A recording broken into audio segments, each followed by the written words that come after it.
महावितरण विभागाच्या भोंगळ कारभाराचा बळी ठरणार का गरीब कामगार? पैठण प्रतिनिधी हरुण शेख। पैठण तालुक्यातील इसरवाडी गावातून एक धक्कादायक आणि अस्वस्थ करणारी बाब समोर येते।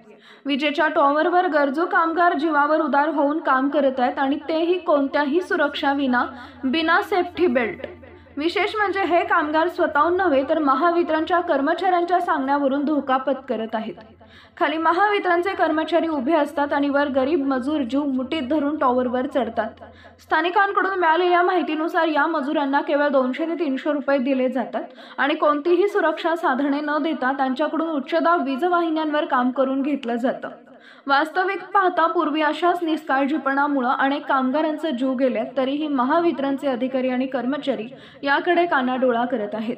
स्वतःचा जीव धोक्यात न घालता गरीब मजुरांचा वापर करून आपली ड्युटी भागवली जाते असा नागरिकांचा आरोप आहे।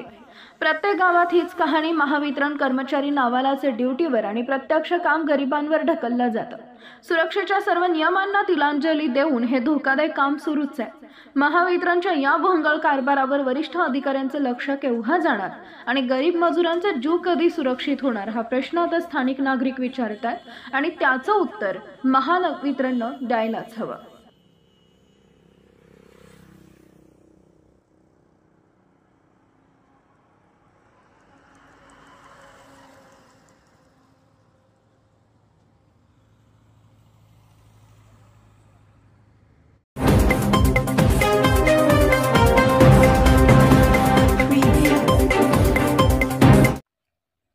तिरमले समाज फाउंडेशनकडून शालेय विद्यार्थ्यांना साहित्य वाटपाचा स्तुत्य उपक्रम। सहसंपादक प्रभाकर अडगाळे। समाजसेवेचा वसा आणि नव्या पिढीच्या शिक्षणासाठी सकारात्मक पाऊल टाकत तिरमले समाज फाउंडेशनतर्फे शालेय विद्यार्थ्यांना शालेय साहित्याचं वाटप करण्यात आले। या उपक्रमात विद्यार्थ्यांना दप्तर, वही, पेन्सिल, पुस्तक यांसारखे शैक्षणिक साहित्य दिलं गेलं, जे त्यांना पुढील शिक्षण प्रवासात मोठा आधार ठरणार आहे। या उपक्रमाचं विशेष मार्गदर्शन संस्थेच्या अध्यक्षा ताईसो प्रियंका रविराज फुलमाळी तिरमले आणि त्यांच्या सासरे प्राध्यापक युवराज रामदास तिरमले यांनी केले। सहभागी होते तिरमले समाज फाउंडेशनचे पदाधिकारी रवींद्र उकडू तिरमले, राजेश युवराज फुलमाळी, साहेबराव तिरमले, योगेश तिरमले, चेतन तिरमले, हितेश अजय तिरमले, समाधान उत्तम तिरमले, शुभम तिरमले, शालिक तिरमले आदी। या उपक्रमाला भक्कम साथ दिली गौरक्षक ग्रुप आणि समाजहितासाठी झटणाऱ्या कार्यकर्त्यांनी। अण्णासाहेब भारत गॅसचे प्रमुख नितेश पाटील, अबोली पाटील, कृष्णा भैया पाटील, गोरक्षक शिरपूर, चेतन पांडुरंग मराठे, कपिल कुवर आणि त्यांच्या सहकार्यांनी मोलाची भूमिका बजावली। धुळे व जळगाव जिल्ह्यातील अनेक गावांमध्ये साहित्य वाटप करण्यात आले। धुळे जिल्हा शिरपूर, दोंडाईचा, विखुर्ले, धमानी, महाळपूर, बोराडी, जातोळे, तराळ, कसबे अर्थ, बाळदे, वाडी, जळगाव जिल्हा, चाळीसगाव, चिंचखे, शिरसगाव, पिंगवाडी, उंबरखेड, पळासनेर, वरखेडा, शहादा शहर येथील साहित्य वाटप झाले। या स्तुत्य उपक्रमामुळे तिरमले समाज फाउंडेशननं सामाजिक बांधिलकी जपली असून गरजू विद्यार्थ्यांना शिक्षणासाठी नवा उमेद दिलाय। या कार्यक्रमाला उपस्थित सर्व मान्यवरांचे मी स्वागत करते। पहिली गोष्ट, काका बोलले ऐरणी बोलली पाहिजे, पण मी शिकण्याचा प्रयत्न करते। नक्की शिकेल। आपली मातृभाषा ही मुलांना माहितीच पाहिजे। माझी 2 मुलं आहेत, आम्ही त्यांना ऐरणी शिकावं यासाठी प्रयत्न करतो। दुसरी गोष्ट, मी 3 तालुक्यात फिरले, शिरपूर, चाळीसगाव, शिंदखेडा।